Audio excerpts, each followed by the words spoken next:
Buenos tardes, días a los que estén días en la costa del Pacífico. Shift número 5 que acabamos de empezar. El día de nosotros está acompañándonos el señor Alfonso Urrea, mejor conocido como Don Foy. Foy, te agradezco muchísimo, muchísimo el haber aceptado ser parte de esto y el compartirnos lo que nos vas a compartir el día de hoy. Al contrario, muchas gracias. Un placer. Mario. Pues les comento, Foy es el presidente de Grupo Urrea el área de cerrajería y herramientas. Pues al revés, ¿no? Herramientas y cerrajería, perdón. Pues si quieres, coméntales, miembro de todos los consejos empresariales, cámaras, un gran empresario tapatío, un ejemplo de los que ojalá fueran muchos empresarios tapatíos que han hecho de Jalisco y de Guadalajara, nuestra ciudad, una gran ciudad. Y pues preséntate, Foy, para que sepan un poquito quién eres tú, no ponerte otros títulos. No, muchas gracias, Gustav, y gracias a todos los que se han conectado. No, más que nada, yo soy un tapatío y mexicano comprometido con la sociedad, comprometido con el mundo empresarial y comprometido con el fútbol, ahora con el Atlas. Realmente son las pasiones, obviamente la familia. Recientemente escribí un libro, se llama Vivir, Trabajar y Crecer en Familia, que se lo recomiendo. Me olvidó decirles también, nuevo escritor, ahí va muy bien, pegando mucho con su libro sobre empresas familiares. Espero y más que un libro de leer una sola vez, lo que ha sucedido mucho es que ese libro de consulta para cómo institucionalizar tu empresa familiar, y también te va sirviendo como de qué nos funcionó a nosotros y qué ha funcionado a otras familias, y además qué no ha funcionado con nosotros y qué no funcionó con otras familias también. Tiene muchos ejemplos. El rango de edades de lectura es entre los 15 años y los 75 años. He tenido lectores de todos estos rangos de edades y por eso el título se fue más hacia a toda la familia. Y el objetivo es que las empresas perduren y las familias se mantengan unidas. Ese es el objetivo del libro, ¿no? Ayudar a contribuir con eso. O sea, que la familia en la empresa permanezca unida. Así es. Para mí, una empresa familiar bien manejada es el pegamento que mantiene unida a la familia. Okay. Cuando deja de haber empresa, normalmente deja de haber familia unida. Sí, que lo hemos visto miles de veces, ¿no? Así es. Muy bien. Así es, mi estimado. Pues qué padre, Foy. Te felicito por esa parte que estás también dándole un ejemplo de una gran familia, la tuya, en la industria, pues que es válvulas pues que sí. Empezaron y luego, son 113 años. Entonces sí, 113 años, cuarta generación, sí hay algo que platicar. Poquito. Tuvimos que recortar muchas historias porque si no iba a ser una bibliografía de tipo enciclopedia. En un momento medio se juntaron en esa industria, ¿no? Y ahí luego... Sí. Padre. Qué padre, Foy. Sí, muy padre. Pues bueno, ¿qué nos vas a platicar hoy, Foy? Bueno, entrando a tema, cuando tú me invitaste a esta parte de estas pláticas, de resetearnos y cambiar, dije, bueno, realmente tú querías que platicara algo del tema de empresas familiares. Yo creo que el día de hoy hay cosas que a nosotros y a la juventud nos van a impactar un poco más, y por eso te pedía mejor que cambiáramos hacia esta desgracia, esta pandemia mundial. ¿Qué más nos va a afectar, no? Nos afectó o qué ha cambiado las vidas de las personas en el último 100 años. Bueno, empieza en la crisis del 29, donde cambia radicalmente la forma del bienestar mundial. Obviamente la Primera y la Segunda Guerra, obviamente ambas son cosas que cambian de forma radical la forma de vivir de cualquier persona en el mundo. Uno generó cuando acaba la Primera Guerra Mundial, se cierra el mundo, se hace un mundo en donde cada país tenía que sobrevivir per se. Ese aprendizaje hace que en la Segunda Guerra Mundial, cuando esa Segunda Guerra Mundial termina, se genera el Plan Marshall, porque ahí se dan cuenta de que o se ayudan entre todos o no sale la humanidad adelante. El siguiente proceso, que eso sí ya nos tocó a nosotros, fue obviamente la crisis que generó el terrorismo del 11 de septiembre. Y ahí vuelve a cambiar el mundo y nos cambia la forma en la que nos movemos en el mundo, la forma en que nos sentimos, inclusive en las ciudades importantes, ¿no? Esa inseguridad que te sirves ahí, etcétera. O sea, todo eso cambió el mundo. Y yo creo, y lo hemos escuchado y leído mucho últimamente, que también este coronavirus, esta pandemia, lo que está generando es que nuestra vida va a cambiar. Entonces, mi pregunta fue, ¿a dónde va a cambiar y en qué va a cambiar? Y Fíjate creo que que... ese fue uno de los objetivos de haber iniciado con esto, era pues quitarnos un poquito esa etiqueta de conocedores pues, de cambios y de historias y demás, y ver para adelante, decir, oye, lo que Claro, está diciendo ahorita, no sé si esto, como mismo dice, oye, ¿será cierto? ¿Será que todo esto es una conspiración? Que el virus es, o sea, ¿de qué es real, lo que, y qué habrá detrás de todo este rollo? Pues ni lo sé yo, creo que ni tú y mucha gente, o muy poquitos realmente sabrán el verdadero, exacto. Entonces, la verdad detrás yo, de este rollo.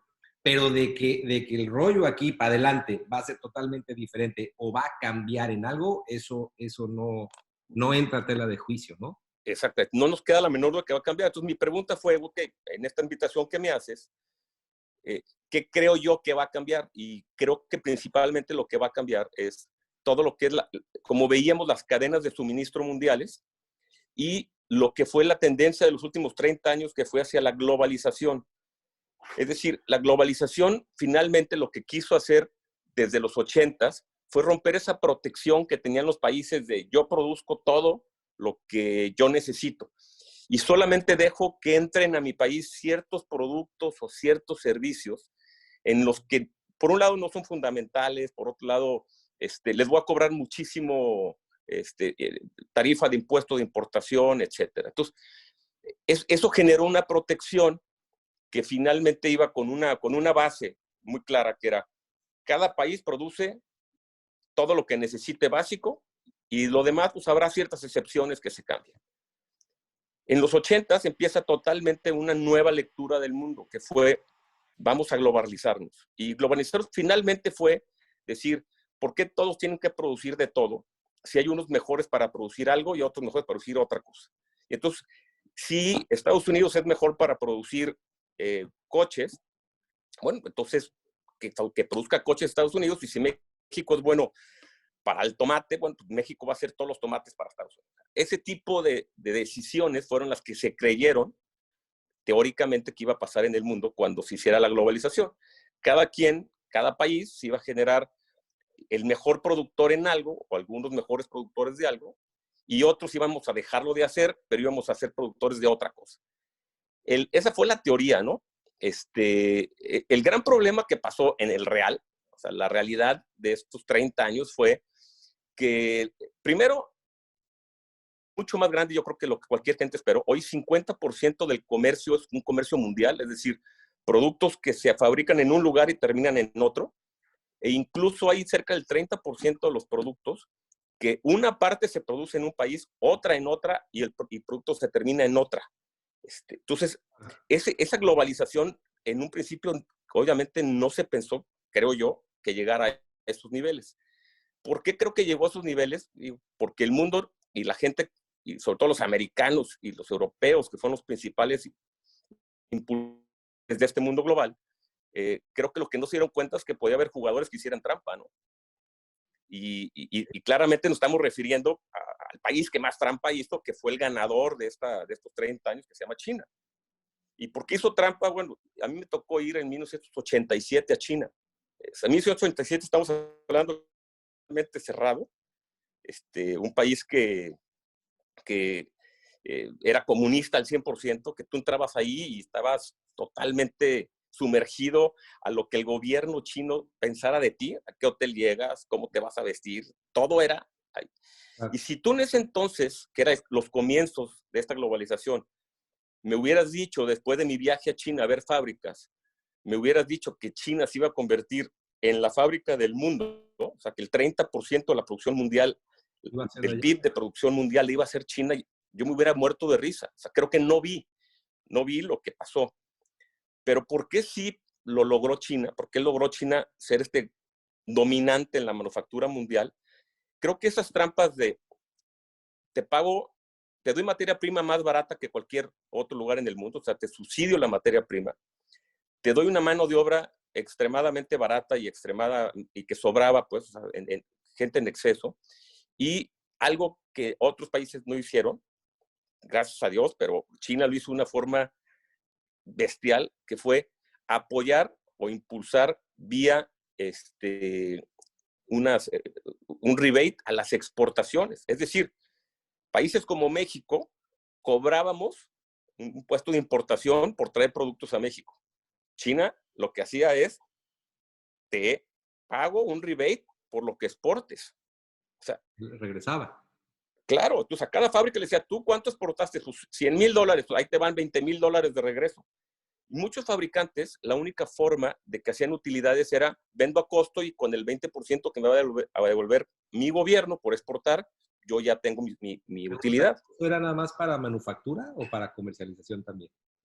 Para manufactura. Todo lo que exportaban, que todo lo producían adentro y lo fueron empezando a producir. Entonces, imagínate la ventaja que tuvo China al convertirse en la fábrica mundial con las economías de escalas que hubo en su momento, ¿no?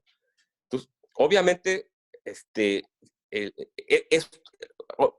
añádale piratería, ¿eh? O sea, añádale que le dieron permiso de hacer robos intelectuales, porque el mismo gobierno lo impulsaba finalmente, ¿no? Todo esto lo que generó en el mundo fue que se rompieron y se destruyeron todas las cadenas productivas del mundo y China se quedó prácticamente como el único productor o el mayoritario productor de muchos de los productos esenciales en el mundo. Y hoy lo estamos viendo. O sea, hoy, a partir del mes de enero, China prohibió la exportación de mascarillas y de cualquier producto médico que pudieras usar para controlar el coronavirus, ¿no? Eso generó que en el mundo no hubiera este tipo de productos para protegernos. De hecho, está la anécdota también de que México sí tenía algo. El presidente Calderón decía que ellos habían hecho un guardado desde la influenza en el 2009, habían hecho un guardado de todo ese tipo de equipo de protección por si volvía a aparecer la influenza, no pensando en un coronavirus. Y en enero, febrero, el gobierno mexicano, esos guardados que tenía, esas reservas, se las vendió a China. Y hoy las volvimos a comprar, ¿no? Pero las compras 4 meses después, 3 meses después. Entonces, bueno, pero no nomás es en eso. O sea, si tú ves focos, los focos en el mundo antes se producían principalmente en Holanda y en Estados Unidos, ¿eh? General Electric y Philips. Sí, cualquier foco de iluminación. La nueva tecnología hace los focos ahorradores. LED. No, primero fueron los ahorradores y ahora es toda la tecnología LED. Ajá. Pero desde a los ahorradores, que eran esos tipo espiral o tipo 2 o 3 U's, ni una fábrica se montó fuera de China. El 100% de esa tecnología se fue a China. Entonces, hoy quieres comprar cualquier cosa de iluminación y el único fabricante mundial es China. Y como eso te puedo ir a muchos electrónicos, a muchos tipos de motores, por ejemplo, todos los motores para las herramientas eléctricas. Ya no hay fábricas de herramienta eléctrica ni en Europa, ni en Estados Unidos, ni en Brasil, ni en México. Todas están en China, de la marca que quieras. Entonces, ese extremo de globalización, creo que empezó obviamente a causar estragos en el resto del mundo y el coronavirus nos viene a reforzar el doble estrago, porque obviamente no vimos que empezó a ver en el periódico, oye, ahí viene una infección que está pasando en Oahu, ¿cómo se llama la ciudad? Sí, Oahu, sí. Sí, y al principio, pues, la lees así como no pasa nada, ¿no? Nunca te imaginas que al rato te digan, oye, pues yo no te puedo surtir, pues prácticamente nada, primero en China, y luego en Taiwán, y luego Japón, y luego Italia, y luego España, y luego Estados Unidos. Te empiezan a decir, yo no puedo producir porque mi fábrica está cerrada, ¿no? Cuando dependes de un solo proveedor, entonces, obviamente, creo que nos deja un aprendizaje hacia el futuro. O sea, ¿cómo vamos a repartir? A ver, ahora, digo, esta es la problemática, digo, yo no había tenido ese punto de vista que tienes tú, se me dejas con el ojo cuadrado, la verdad, me asombra digo, me hace todo el sentido del planeta. Pero si tú tuvieras así enfrente de ti una bolita de cristal y dijeras, oye, yo los cambios en la industria en la que estás tú ahorita, ¿cómo los ves? Digo, sé que tú eres un gran importador de productos porque de lo que tú vendes, pues no sé qué porcentaje fabriques o qué ¿no? porcentaje O sea, comercial. hoy vendemos, o sea, en la división de herramientas vendemos 15,000 productos, de los cuales 7,000 los producimos en México. Los 8,000 restantes nos los hacen en el resto del mundo. O sea, más de Así, la mitad tienes que pues, importarlos. es como 55-45. Ahora, lo que importamos ¿Cómo lo ves? tiene, ¿eh? ¿Tú cómo ves esa problemática? ¿Cómo te va a afectar ahorita este tema? No, es precisamente este recorrido que les estoy dando, es cómo a nosotros nos afectó, por ejemplo, baterías, o sea, el tema de las pilas, el tema de los focos, todo ese tipo de productos, de repente, y mascarillas, obviamente, gogles, o sea, nos llegaban pedidos en los últimos días de 5 millones de gogles, 20 millones de mascarillas, o sea, no hay forma, o sea, no hay forma, los fabricantes, tienes un solo fabricante y lo tienes en un lugar donde está parado. Entonces, ¿qué vamos a aprender hacia el futuro? Pues obviamente, creo que va a haber un cambio radical en la forma de hacer fábricas. Y eso es a lo que quiero llegar a la parte final. O sea, mi invitación de la oportunidad, hacia dónde cambiar, Sí. la oportunidad está en mucho mayor fabricación. Cuando O sea, platicamos tú y yo la primera vez, después te dije, ¿no? Que si tú pudieras rankear del 1 siendo lo menos drástico a 5 muy drástico el cambio en la manera de hacer negocio de tu industria, me dijiste, el mío va a ser no tan drástico porque es mucha globalización, mucho es global, mucho es armado y conversación. ¿Hoy cómo lo ves? ¿no? En la cadena de suministro va a cambiar de forma radical. Y espero que para bien. O sea, creo que hay muchas oportunidades. Mira, te pongo el siguiente paso. A Estados Unidos, que fue uno de los creadores de todo este rollo de la globalización, al principio, de corto plazo, se veía todo color de rosa. O sea, tú imagina, primero, que tienes marcas muy fuertes. Estados Unidos es un país con las mejores marcas, ¿no? O sea, Apple y Microsoft y ponle los nombres que quieras, son marcas inclusive que todo el mundo aspira a tener, a diferencia, desgraciadamente, de México. O sea, hay muy pocas marcas mexicanas globales. Pero en Estados Unidos, con esas marcas pudieron ir a venderle a todo el mundo sus productos y sus marcas.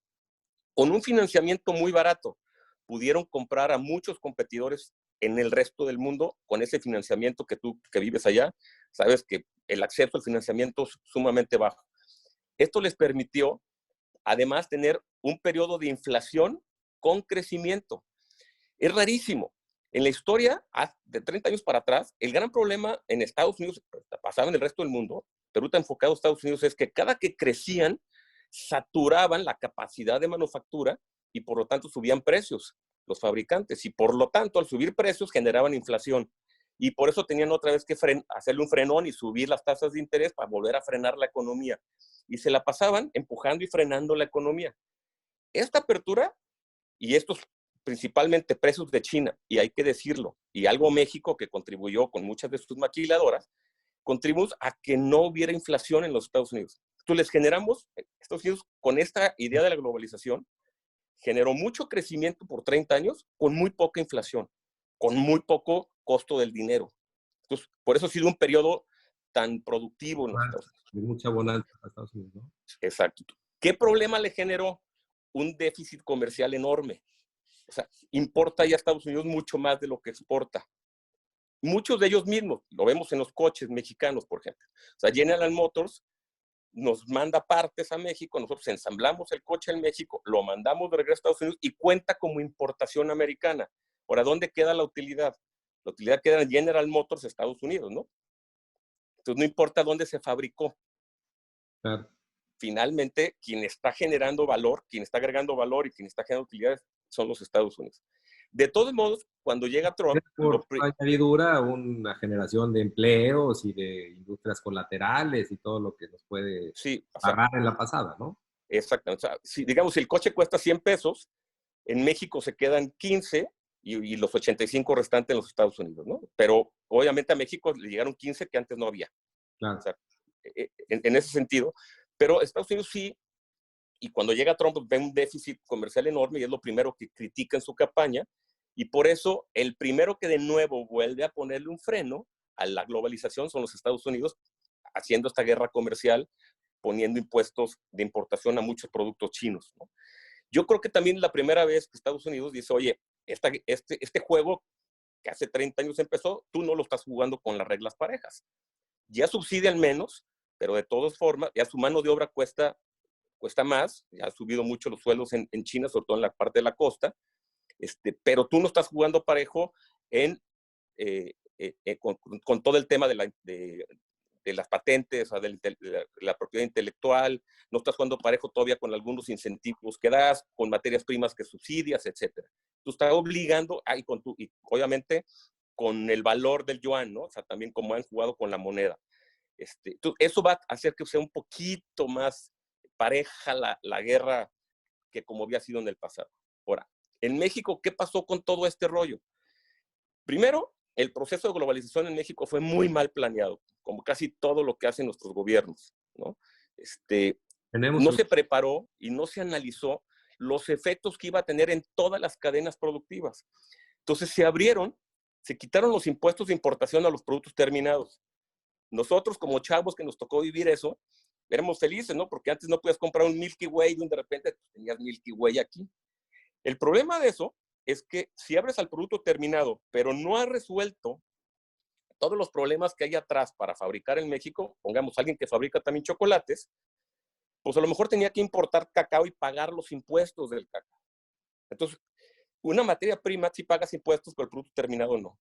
El costo de los energéticos, el costo financiero, o sea, teníamos tasas de interés del 30, 40, 150%, ¿no? Mientras que competíamos con fabricantes en Estados Unidos con tasas de intereses del 3, 4, 5%. Entonces, ¿qué sucedió en México? O sea, esta apertura comercial, esta globalización, a México le mató miles de empleos, por eso fue finalmente la crisis del 95, miles de empleos, miles de empresas y miles de cadenas productivas. En México se rompieron las cadenas productivas. Hoy, si tú quieres volver a fabricar ciertas cosas, ya no lo puedes hacer con puros insumos mexicanos.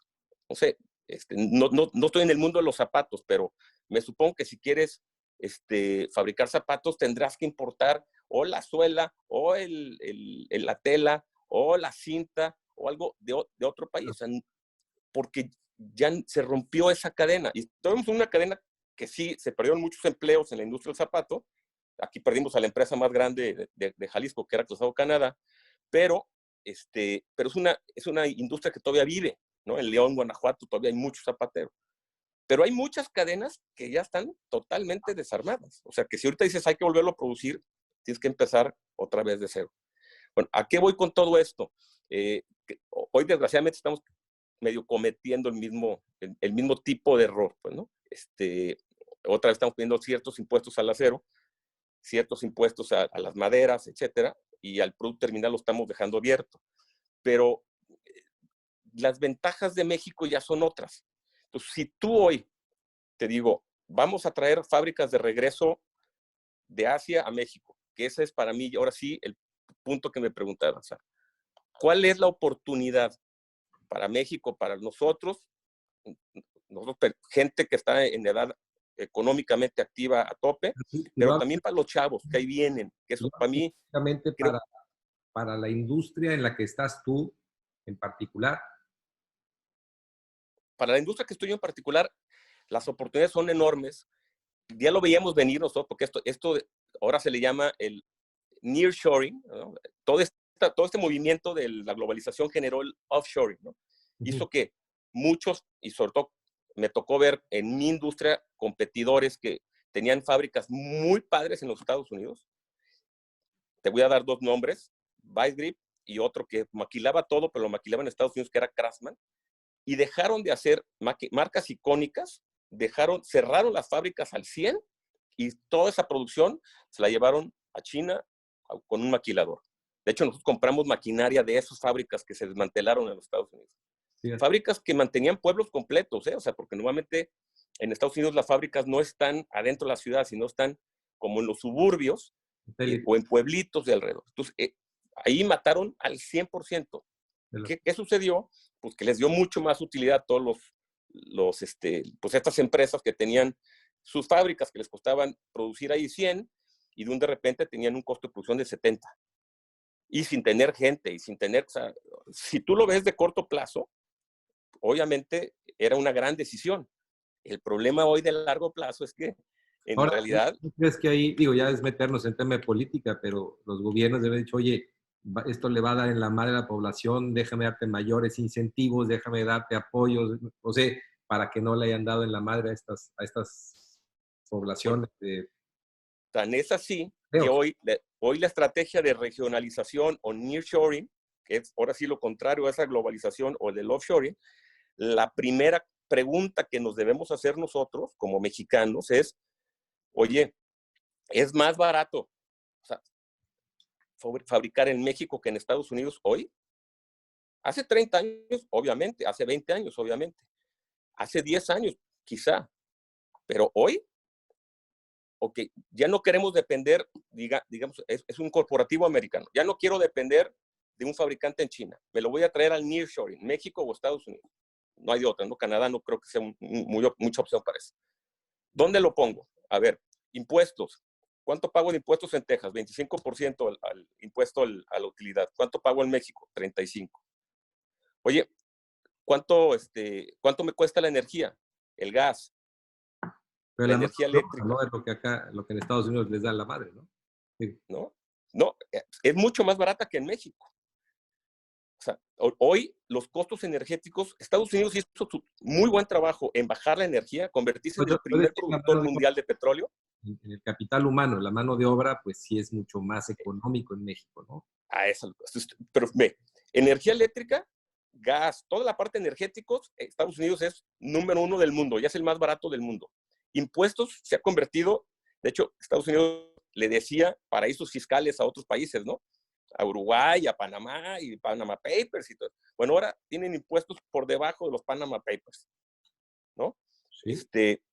¿Qué, logística, costos de seguridad, todo eso ya Estados Unidos es muy competitivo a Estado nivel de mundial. Derecho. ¿Eh? El Estado de Derecho, Estado de Derecho. O sea, lo todo más. eso, súmalo. ¿Cuál es la única ventaja hoy que tiene México? La única ventaja es mano de obra más barata. Pero hay una gran diferencia. Hoy hay fábricas mucho más automatizadas que antes. Es decir, que necesitan menos mano de obra. Entonces, Otra cosa. no estoy diciendo que la guerra esté perdida. Lo que estoy diciendo es que Estados Unidos está haciendo nearshoring o ahora nos vamos a cerrar y vamos a ser proteccionistas después de haber hecho de nuevo su tarea. México vamos a entrar otra vez a protegernos sin hacer la tarea. Va a haber muchas oportunidades, pero no tantas porque no hemos hecho el trabajo que deberíamos de haber hecho como país.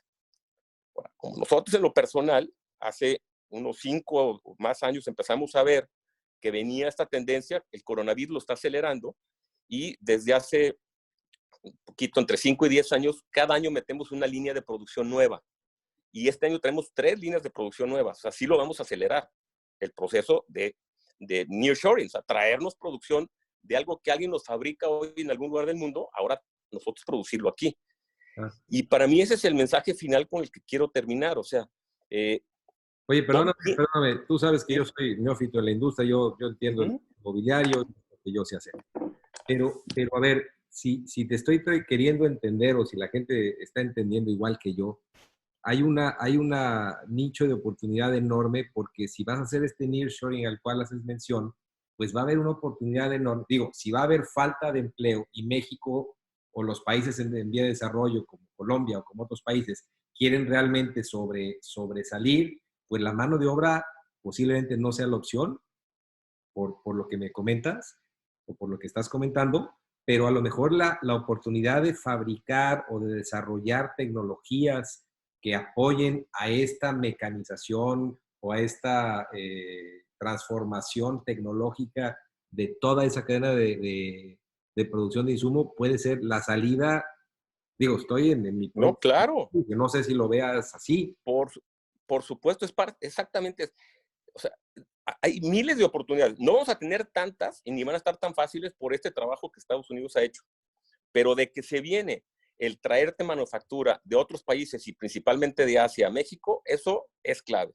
Ahora, Aquí hay chamba de ingenierías, va a haber chambas de manos de obras, va a haber de mente de obra. O sea, creo que vamos a tener muchas oportunidades. Estamos situados, Diseño, gracias a Dios, al lado de los Estados Unidos. Y seguirá siendo el principal país consumidor y potencial del mundo. Pues a lo mejor hay análisis que dice que va a ser el segundo o el tercero futuro. Obviamente siempre ponen a China y a India por delante de Estados Unidos, pero ya lo veremos en 50 años. En los próximos años seguirá siendo el país que más consume en el mundo y nos estamos al lado, ¿no?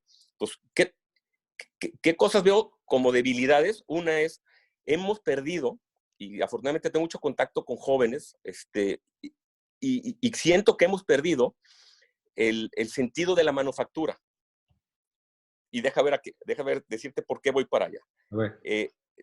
Cuando tú y yo estábamos jóvenes, la mayoría de las empresas de nuestros padres eran fábricas, ¿no? Como viene esta apertura y viene muy mal planeada y muchas fábricas tienen que cerrar o son vendidas al extranjero, y ahora las fábricas son casi maquilas extranjeras. Hoy tú platicas con los jóvenes y todos quieren hacer comerciantes o Facebooks o cualquier otra cosa. Muy pocos te hablan de, oye, yo quiero poner una fábrica.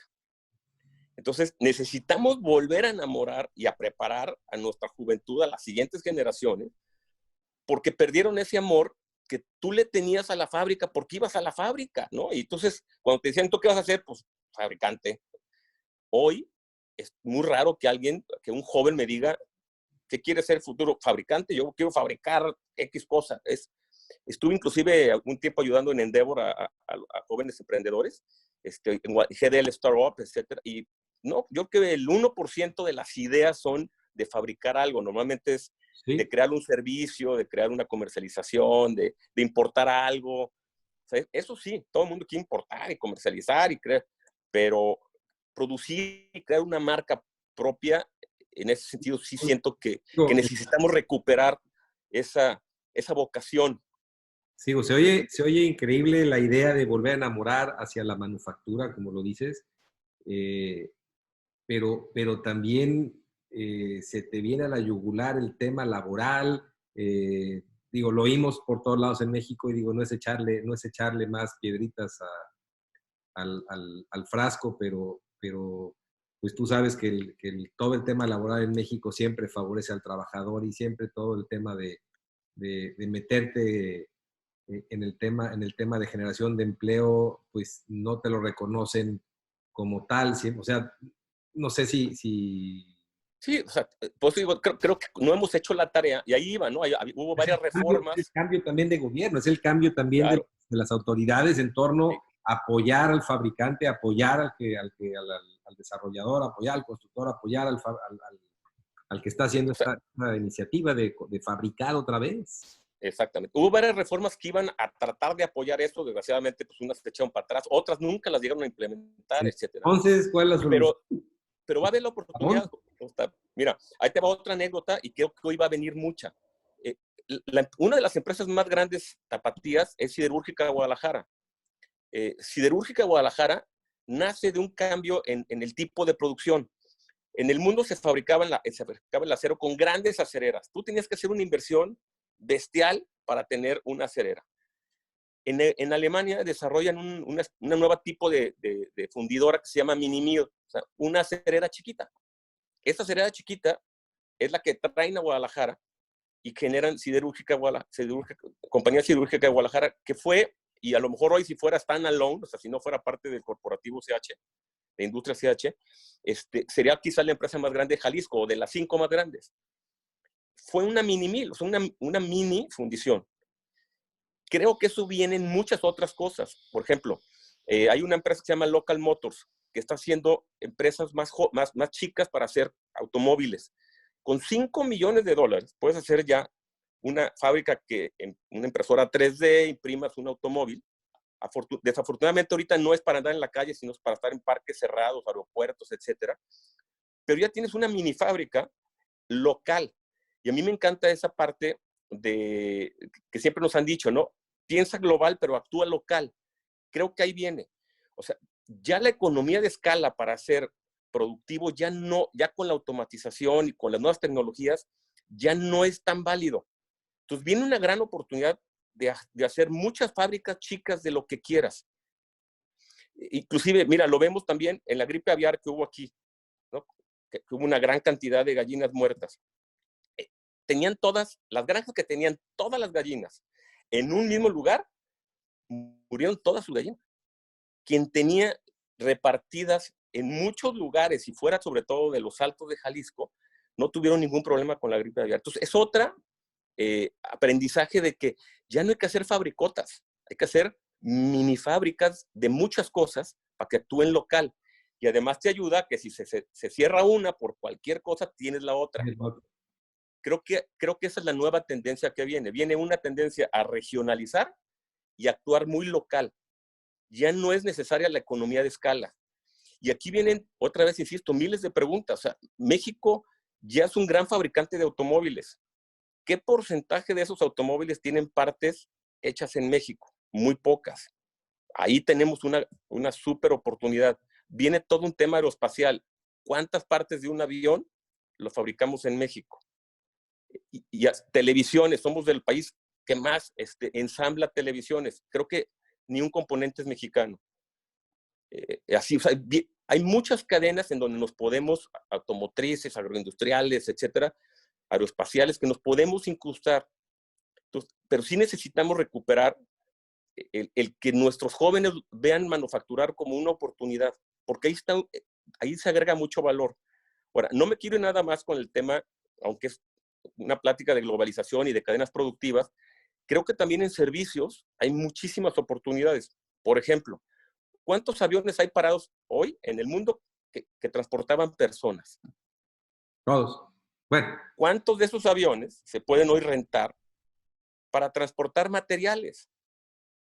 Porque transportar materiales por barco de Europa a México o a Estados Unidos o de Asia a Europa, digo, de Asia a Europa o de Asia a América, son 30 días, 40 días. Ahí están los aviones. Claro. Ese tipo de pensamientos, ese tipo de oportunidades son las que vienen. Pero si nos encerramos en la casa nomás a lloriquear y híjole, estamos pasando esto, qué feo. Digo, está horrible perder a una persona. Yo tuve coronavirus, se siente horrible. Señores, o sea, aquí vienen oportunidades como las hubo en su momento de la apertura comercial y la globalización. Hoy nearshoring, esta nueva regionalización, nos trae muchísimas oportunidades. El tema es en dónde y quién las va a aprovechar. Pues sabes qué fue, la verdad es que, digo, a mí me abren los ojos a un punto de vista que yo no lo tenía visualizado de esta manera. ¿Y a dónde digo, este consejo que le das, si hay muchos jóvenes que están diciendo, oye, ¿y ahorita para dónde la apunto? Porque la carrera Claro. hoy no jala en donde estoy. ¿Qué recomendarías? Digo, sé que pues tú eres un granito de arena de una cadena de producción de un estado y de un país, pero acercarse a las cámaras, a los empresarios, a los consejos coordinadores empresariales, ¿a quién nos dice, oye, cómo hablar? A las asociaciones también. A la Asociación de Fabricantes de Autos, a la Asociación de Fabricantes. ¿Y no crees que también a los empresarios como tú que digan, oye, ¿por qué no sacamos una iniciativa de revisar dentro de mi relación de producción, de consumo, qué cosas nos pueden fabricar aquí para beneficiar tanto a tu sociedad mexicana o a tu sociedad nacional o local, Sí. como a tu misma producción, como a tu salvaguardar tu misma empresa, ¿no? Decir, oye, vamos dándole pero la cosa es que, digo, tú que tienes el poder de estar en consejos empresariales y decirle, señores, pues al menos en tu granito de arena, en los YPOs, en donde yo sé que estás tú metido en muchos de esos temas, saquen una lista, digo, no sé cómo, esa ya es iniciativa y te la dejo ahí sembrada, pero sáquenla y díganle, esto es lo que necesitamos. Claro, hay miles de iniciativas. Mira, la semana pasada que mencionaste YPO, nos llegó un request de que un fabricante, no, una marca americana de este deporte que juegan con raqueta como de tela, que tiene unas bolas tipo de tenis. Híjole, se me fue el nombre. Estaba buscando un fabricante en México en lugar de traerse esas raquetas y esa pelota de China.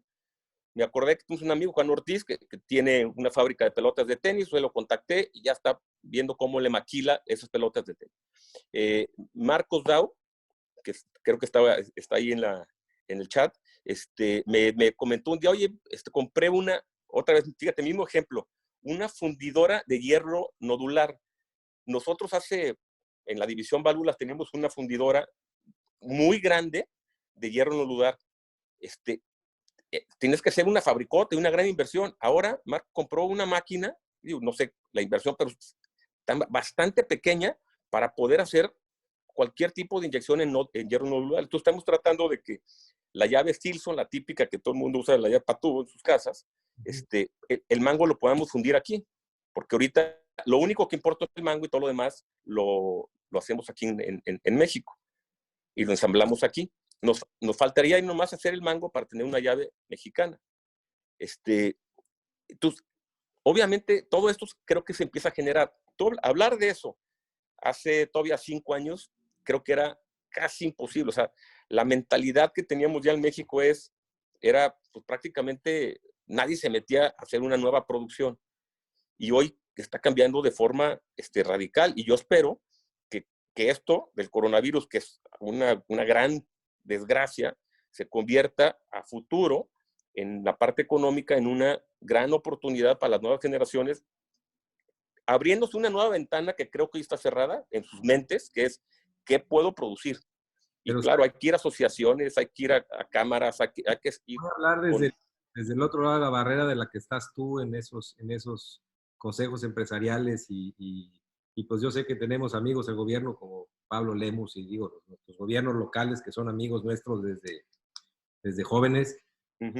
Pues desde el otro lado, desde el lado de los emprendedores o de la gente que estamos en el proceso, pues ustedes que tienen el poder, o sea, a lo mejor te dejo la semillita para que la siembres en estos consejos, digan, vamos sacándolas, vamos dando esa oportunidad, porque sin ustedes los emprendedores no salen, sin los emprendedores, pues es difícil que el emprendedor arranque con su pequeña fabriquita para venderle al monstruo si el monstruo no lo ayuda. Digo, el monstruo claro. al grandote, pues al que Sí, por supuesto. toda la infraestructura y todo. Por ejemplo, toda la cadena de autopartes en México ha crecido de forma impresionante también. Pues ahí está. La semana pasada hablaba con Manuel Álvarez, que me decía, le surte a Toyota todas las partes estas de las defensas, todos los tubos que traen por fuera la camioneta, los focos, los faros, toda esa parte, las redes, son cosas que antes creo que eran impensables en México, ¿no? Claro. Entonces, fíjate que ayer estaba viendo una entrevista que le hicieron a un autor que yo considero una de las grandes mentes del siglo XXI, que es Yuval Noah Harari. Oye, me tocó verlo en Miami, pero en holograma. Él estaba en Israel y nosotros en Miami y en vivo en holograma. Pues ayer vi una entrevista en vivo con él, porque pues yo me he leído casi todos los libros de él. Y el libro de lecciones para el siglo XXI, que ahorita pues lo estoy volviendo a releer, o sea, paré otras lecturas que traía y dije, ¿sabes qué? Voy a sacarla, porque me hizo pues mucho sentido lo que leí hace un año, ¿no? Y lo que decía ahí en su entrevista es que el mundo va a tener dos opciones. Una, o trata de volver al mismo camino en el que iba y tratar otra vez de hacer lo que creo que no es lo adecuado, y la otra es agarrar la onda, pero el agarrar la onda, pues depende de todas las escalas de la sociedad, desde gobiernos, empresarios, emprendedores. Por supuesto. O sea, es que es una cadena enorme. Ojalá y de veras que esto nos entre el chip y cambiemos. O sea, si todos como sociedad y obviamente el gobierno tiene que ver, vemos esta verdadera oportunidad que tiene el país de nuevo y todos trabajamos hacia ella, el país va a ser muy diferente en 20 años.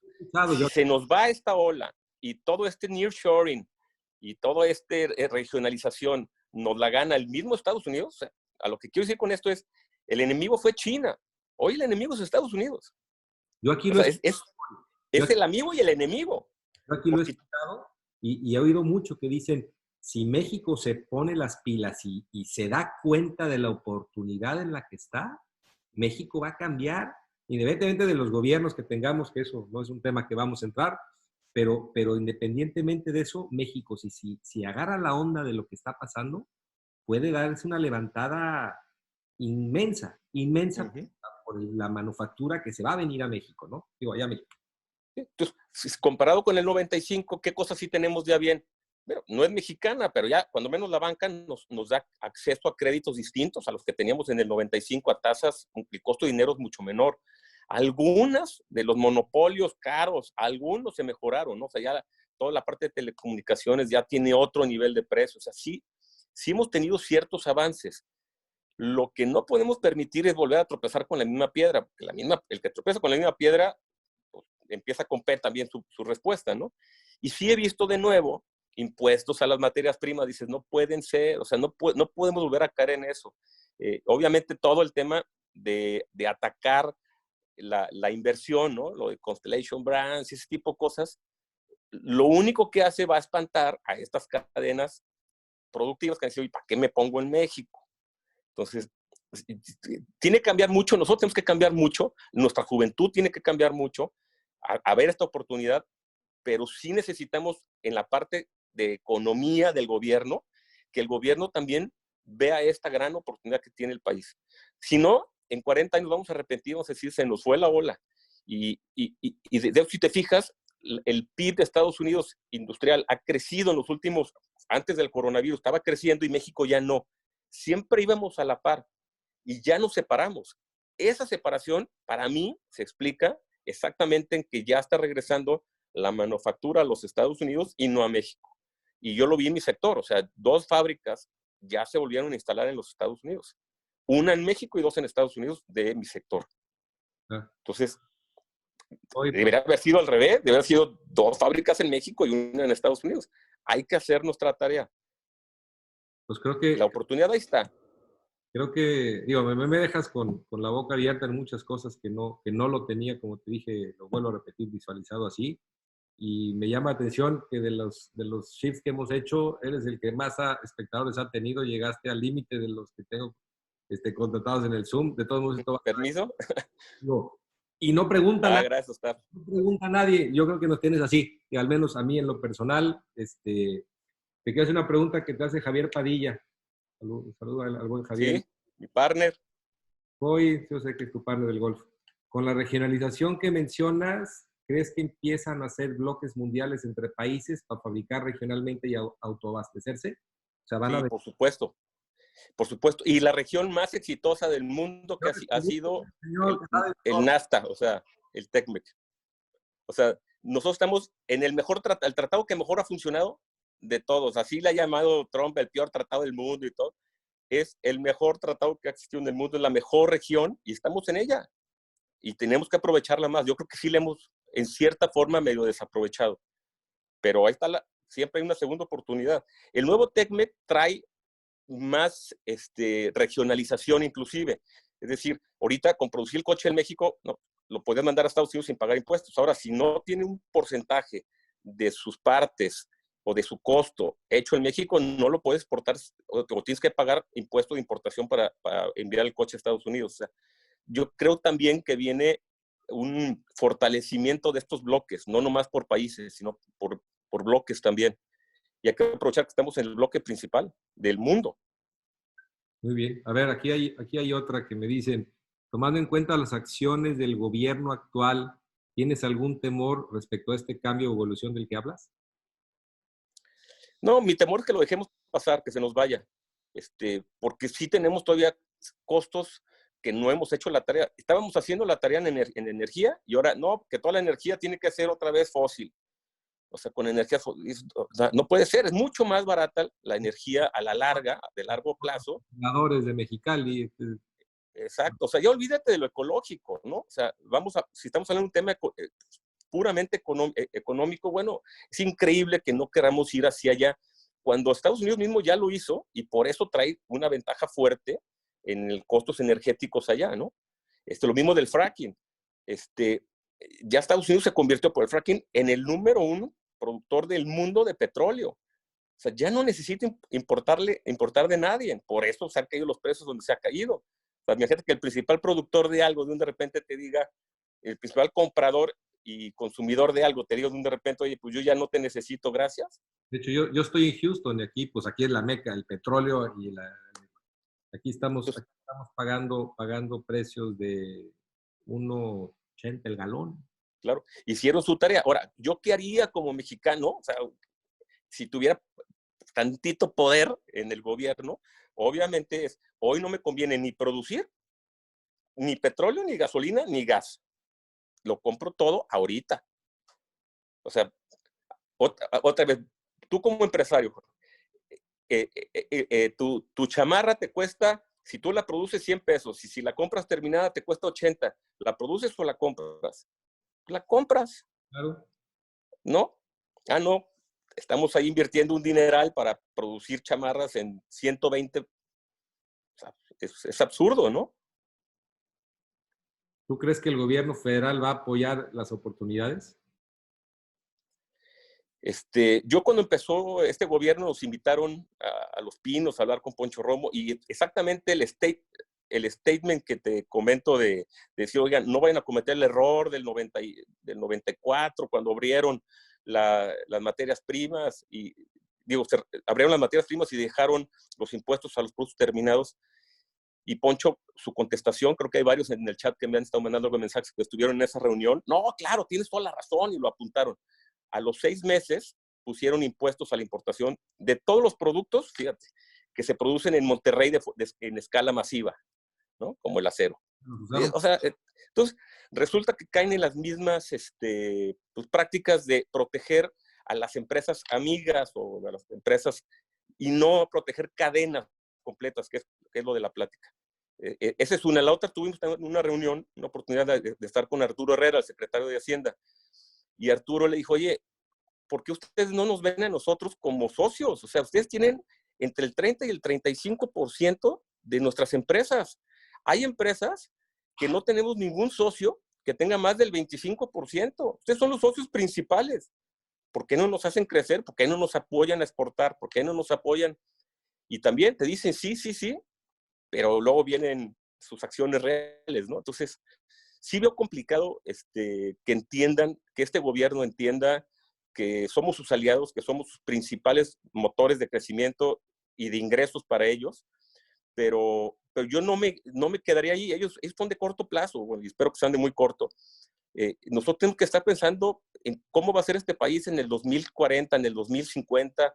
Ahí es donde hay que pensar, oye, ¿qué tenemos que hacer? Y nosotros le hemos estado invirtiendo, como te decía, 1, 2 fábricas por año, y ahora este año van a ser 3 mini fábricas con ese mismo esquema, porque yo creo que aunque ahorita no me den la rentabilidad que necesito en 1 o 2 años, me la van a dar en 5, 6, 10 años. Y hay que volver a recuperar ese know-how. O sea, son cosas, o recuperar o crear este nuevo know-how, ¿no? O sea, estoy produciendo cosas que en mi vida pensé que iba a producir, ¿no? O sea, son productos de ferretería, ni siquiera son herramientas, ¿no? O sea, ya son otra cosa, pero si no empiezo hoy, en 5 años que a lo mejor el país esté a tope, pues no es momento para aprender, el momento para aprender es ahorita. Pues, ahorita hay que sembrar para cosechar en esas buenas épocas, ¿no? ¿Esta iniciativa es un común denominador de los empresarios como tú, o eres tú de los poquitos que está haciendo esto? No, yo creo que varios, o sea, mira, hay una comunidad pujante en Guadalajara de empresarios increíble. La verdad es que yo me acuerdo, mi papá en paz descanse nos decía, es que ya no hay grandes empresas en Jalisco. ¿Ya? Y una vez Poncho Romo, cuando andaba promoviendo AMLO, nos lo dijo también. Y la concesión es no, pero hay muchísimos empresarios de nivel, digamos, empresas nacionales de nivel medio, que te sorprende. O sea, en Guadalajara hay un nivel de emprendurismo impresionante. Lo que creo que nos ha faltado es ese nivel de emprendurismo ahora en manufactura. O sea, creo que lo hemos hecho en muchas ramas, pero somos como un poquito más comerciantes, ¿no? Entonces, En esa es Jalisco. de Guadalajara, ¿no? En Guadalajara somos una sociedad casi comerciante, ¿no? Más que, no como la Sí. de Rey, que son más. Pero aquí hay mucho talento, Claro. mucha voluntad. Yo creo que en ningún estado de la República la iniciativa privada, los empresarios están tan unidos y además, porque somos muchos. Antes era muy fácil decir en Monterrey, no, pues están los 10, ese grupo de los 10, ni ellos mismos saben quiénes son los 10, allá no existe. pero sí entre muy pocos se podían poner de acuerdo. Aquí necesitamos ser muchos y cada vez esos muchos estamos más de acuerdo, y cada vez esos muchos estamos teniendo más presión y cada vez estamos teniendo más relación con el gobierno para que se hagan las cosas, no como queremos, sino como creemos que debería ser una buena relación entre empresarios y gobierno, jalando parejo. Ahorita hay una súper iniciativa de donde han entrado muchas gentes a rehabilitar el Hospital Angeliano y creo que va a ser un súper ejemplo de cómo está unido el gobierno y los empresarios para tener un hospital 100% enfocado a coronavirus, ¿no? Muy bueno. Pues hay muchas más preguntas, estamos llegando a la hora, te hago un par de preguntas más. Las que gusten. Dice, señalas que es desaprovechar las oportunidades el crear industrias por parte del Estado, pero ¿por qué indicas que el nearshore había que crear industria? ¿Cómo entendemos eso? No, por parte del Estado no. Yo soy totalmente en contra de que el Estado participe en las industrias. Yo creo que el Estado no debería participar en ninguna. Nosotros, ¿para qué le pagamos a un gobierno? Para que regule. Esa debería ser su función, darnos regulación, darnos seguridad, darnos estado de derecho. Eso es lo que necesitamos, nos dé servicios básicos. Todo lo demás debería ser privado. Privado y totalmente abierto. No se vale privado y monopolio, ¿va? También fue parte de los errores de la apertura. O sea, sí te entrego las telecomunicaciones, pero a ti no más. Sí te entrego los canales de televisión, pero a ti no más, o a ustedes dos. Eso lo que genera son ineficiencias. Y si nosotros queremos ser un país eficiente en la producción, tenemos que ser eficientes en todos los servicios que requiere la producción. Y para ello tiene que haber competencias. Entonces, las gasolinas, el petróleo, la energía eléctrica, todo debería de ser privado y con muchos privados. Entonces, me dice alguna gente, entonces hay que esperar a que pase este gobierno o qué hacemos? Digo, Buena pregunta. Tú dices y nos alineamos. Tú dices qué hacemos y nos alineamos. Sí. La verdad que desgraciadamente escogimos un gobierno que piensa exactamente al revés. Cree que todas las empresas son hechas para sangrar al gobierno, para exprimir al gobierno. Pero bueno, a lo mejor sí, si tú le entregas a alguien, o sea, imagínate mañana, sí, toda la energía eléctrica del país, la conducción, la producción, toda la energía eléctrica se la vamos a entregar a un Carlos Julín. Pues sí, obviamente, pues él se va a hacer millonario, porque tiene un monopolio. Pero tú entrega eso y di, el que sea puede producir, distribuir energía eléctrica y vas a ver en 10 años el nivel de costos que vamos a tener de energía eléctrica. Ah. Y lo mismo es agua y todos los demás recursos. Hay ciertas malas experiencias en el mundo cuando han dado ese nivel de apertura, ¿no? O sea, sobre todo en el agua, por ejemplo, ha generado varios conflictos regionales por privatizar el agua. Yo creo que más que satanizar el decir, eso no se debe hacer porque ahí estuvo mal, es cómo le hacemos para que aquí sí nos saliera bien.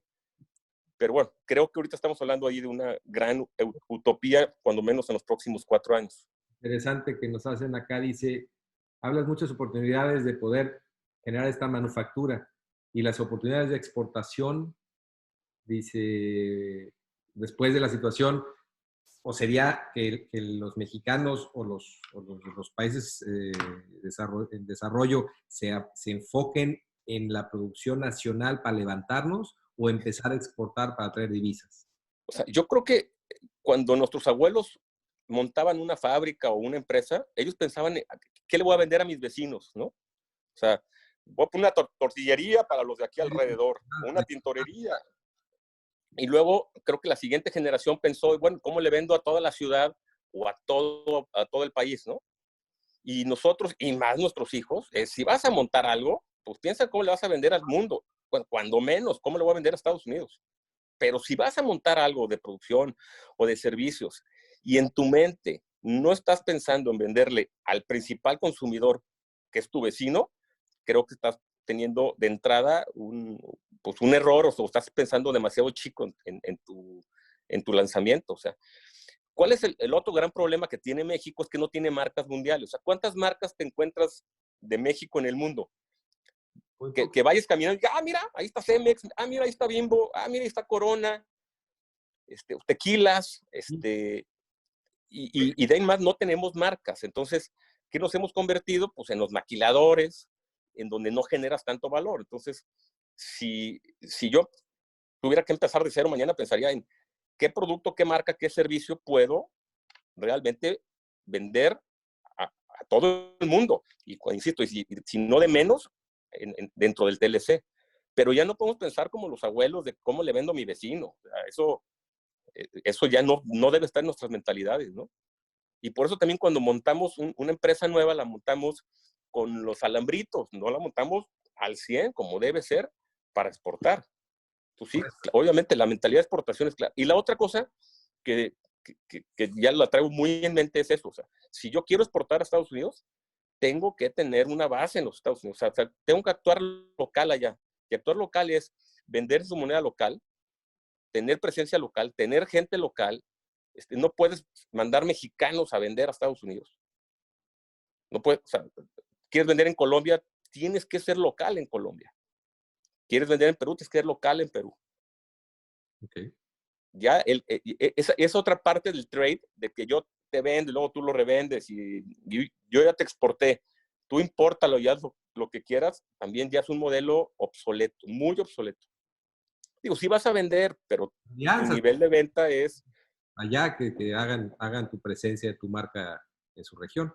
Exacto. Por ejemplo, Javier Padilla, que hizo la pregunta hace rato, o sea, a Javier le ha tocado abrir varios países, le tocó Sudamérica, Colombia y ahora España, y prácticamente Javier está viviendo, o vivió en Colombia, ahora está viviendo en España. O sea, te tienes que ir o tienes que poner a alguien de tiempo completo y montar ahí la operación, porque ya es tan fácil hacer negocios con los locales que ya nadie se quiere meter en problemas de él hacer toda la chamba, ¿no? O sea, toda la chamba de comprarle a un extranjero, importarlo, traerlo, tener el inventario, y luego inventarios, coronavirus nos ha dado otra lección del inventario, ¿eh?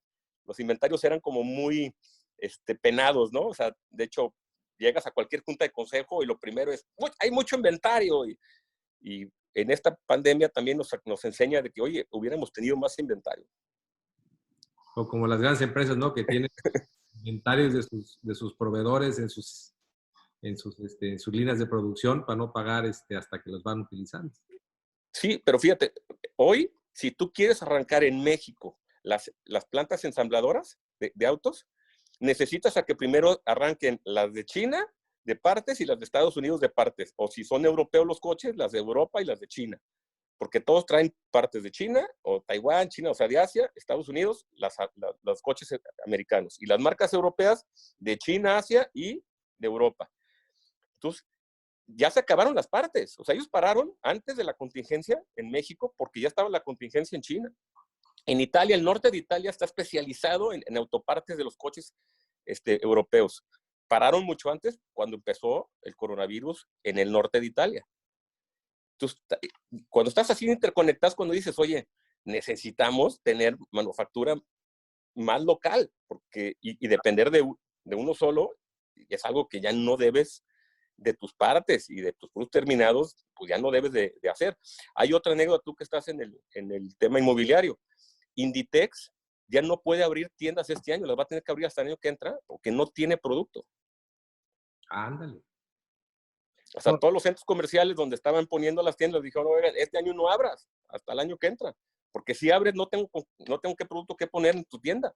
Pero también ahí es otro tema que lo vamos a platicar luego. También el retail también le va para abajo porque cada vez las tiendas son más chicas, todo es en línea. También es un tema de mucho cambio. Pero bueno, ese es otro tema interesante, pero creo que ese eslabón de la cadena ya vimos todos cómo va a cambiar, ¿no? O sea, la parte del business to customer ya vimos y se ha hablado demasiado. Yo hoy les quería hablar de lo que yo veo de atrás, o sea, del business to business, o sea, cómo las cadenas de proveeduría en el mundo han cambiado estos últimos 30 años y lo positivo que ha tenido y lo negativo, porque todos ha tenido esta parte de, como todo en la vida, pues cosas que generó de ventajas y desventajas que le generó, como puse al mundo, a Estados Unidos y a México. Pues qué interesante fue. La verdad es que traes mucho conocimiento, se nota que has caminado bastante y Lo mismo. Andamos caminados casi me y llega. sin aceite. Oye, pues ya, digo, es una hora, digo, te agradezco, digo, si Muchas quieres gracias. más, siguen 100 personas conectadas escuchándote, Pues ahí nomás les doy las gracias a los 100 y los invito a que veamos esto. Cuando pase esto, tenemos que aprovechar estas oportunidades porque de esto va a depender, en mi punto de vista, el futuro de nuestro país. Para nuestros hijos, sobre todo, hijos y nietos. pues Lo que sembremos en estos 20, 30 años va a ser lo que vamos a poder cosechar a futuro. ya no nos va a tocar verlo, pero al menos que lo dejemos como legado, ¿no? Pero mira, te doy una anécdota de mi abuelo. Mi abuelo tenía 85 años el día que murió. Un día antes me habló de planes de 20 años. Entonces, yo creo que siempre hay que pensar a 20 años. O Ah, sea, aunque te queden 5, aunque te quede uno, aunque te quede un día. aquel speech de Matthew McConaughey en los Oscars hace un par de años, si te acuerdas de ese speech. Los que no lo han visto, googleenlo, véanlo ahí en Hay que YouTube. googlearlo. Dice que cómo te veías, que si le habían preguntado a alguien, le dijo, oye, ¿y cuando eras chico te veías realizado? Le dije, es que yo siempre me vi 10 años en el futuro. Cuando tenía 18 yo veía al Matthew de 28. Y cuando llegué a los 28 y empecé a tener el éxito, yo veía al Matthew de dentro de 10 años. Entonces, nunca voy a ver al Matthew que yo quiero. El Matthew que yo quiero siempre va a estar 10 años adelante de mí. Por supuesto. Excelente ese speech que se Buenísima. ganó el Oscar. Buenísima, Nelita. Véanlo, búsquenlo en YouTube. Es buenísimo y es exactamente lo que dices tú. Ver al FOI dentro de 10 años, cómo va a ser, ¿no? Y cuando llegues Sí. al siguiente y así. Qué padre. Y así nuestro país, y así nuestras empresas, y así nuestra familia. Y entonces, el cortoplacismo es lo que es mortal.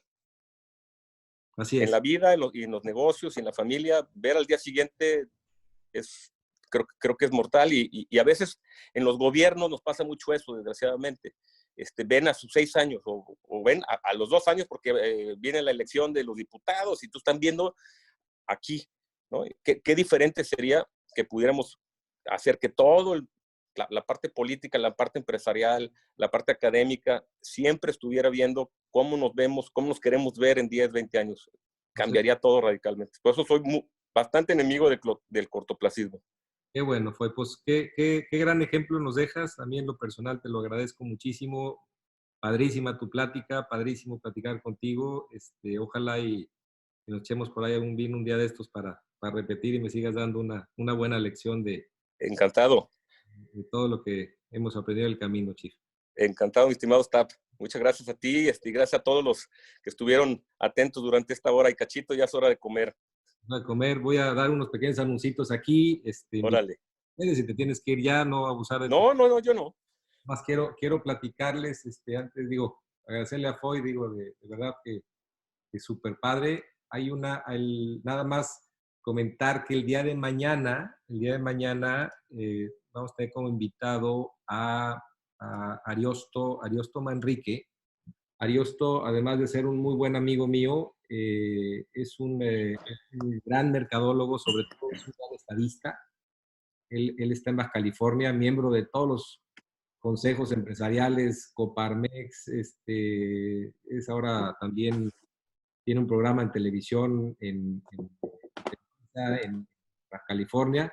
Y bueno, pues si hay alguien estadista y que sepa aplicaciones de cuánta madre se puedan imaginar, Ariel, la verdad es que es un muy buen mercadólogo. Mañana estará con nosotros platicando.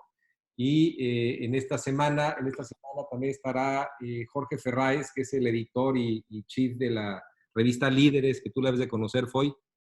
La revista Sí, Líderes. claro. Pues Jorge es el editor y tienen otra división que se llama Líderes Latinos. Esa es para Estados Unidos. Él vive en Dallas. Jorge, pues ha tenido oportunidad de entrevistarme, según me comentaba, más de 7,000 empresarios. Y él va a hablar sobre el nuevo rol de los líderes y de su desarrollo social. Ojalá lo puedas ver hoy porque va muy dirigido a los líderes, tanto empresariales como sociales, ¿no?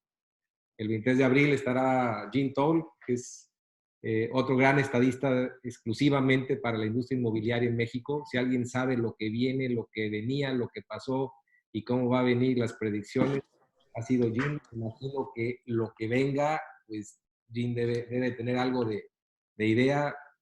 Richard Valencia es el CEO de Grupo Premier, uno de los principales comercializadores de semillas y secos, pistaches, nuez de la India, Jamaica y muchos productos alimenticios, líder en compras globales, creo que va a estar interesante. Y luego Jacinto Arenas, colega mío, buen amigo, Jacinto, un especialista en diseño de centros comerciales. Y yo creo que qué va a pasar con el shopping center como está hoy en día y el cambio hacia los nuevos centros comerciales, creo que va a estar interesante. Y la otra, ya nada más para cerrarles, debido a la grandísima iniciativa del equipo y de involucrar a más mujeres, a partir del miércoles estaremos abriendo una segunda tanda con mujeres, líderes expertas, y vamos a arrancar con Verónica Sánchez.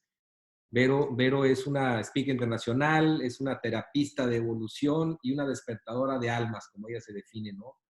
Es una gran, va a hablar sobre emociones y cómo manejar las emociones en estas épocas. Esta la va a conducir mi socia Ruth García Peña a las 5 de la tarde a partir del miércoles 22 de abril. Entonces seguimos con las transmisiones de las charlas a la 1 de la tarde todos los días hasta el 15 de mayo. Y a partir del miércoles 22 también añadimos un horario de las 2 de la tarde, de las 5 de la tarde, perdón. Entonces, pues es lo que vamos a arrancar. Les agradezco muchísimo el haberse esperado aquí con nosotros y habernos aguantado este rato. Les agradezco de sobremanera. Fue un placer platicar contigo. Al contrario, Stan, mil gracias. Ahí nos dejas mucho que pensar y ojalá que esta semillita pues le siembre a mucha gente el cambiar a lo que nos comentas. Y también te la regreso a ti. Ojalá que tú y los que están en tus posiciones puedan apoyar a estos emprendedores a darles esa información y esos tips para que salgamos del hoyo todos, ¿no? Como mexicanos y claro, por supuesto. En la sociedad. Por ahí hay que darle. Hoy, un abrazote, mil gracias. Igualmente, gracias. Muchas gracias a todos. Bye. Bye. Bueno, pues me despido, les agradezco muchísimo y nos vemos el día de mañana a la 1 de la tarde igual con Ariosto. Un placer y pues ahí estamos al habla. Les pido un favorzote, estas comunicaciones que estamos haciendo, a los que están aquí todavía conectados, ayúdenos a distribuirlas y a que esto se vaya comentando más, ¿no? Hemos estado poniendo todo lo que está en nuestra parte para que esto vaya creciendo, mucho es orgánico, pero si nos apoyan mucho ustedes de difundir y de estar pues creciendo esto, pues va a ser de mucha más ayuda a todos. Como ven, la idea es que estos expertos como Foy y como todos los que vienen y han pasado, pues sean ellos los que les comenten sus puntos de vista y que ustedes se construyan una perspectiva en cuanto a qué hacer en sus propias empresas, en sus propias industrias, propios servicios, ¿no? Entonces ese es el objetivo de esto. Les pido que me ayuden y ayuden al equipo que estamos haciendo a distribuirlo.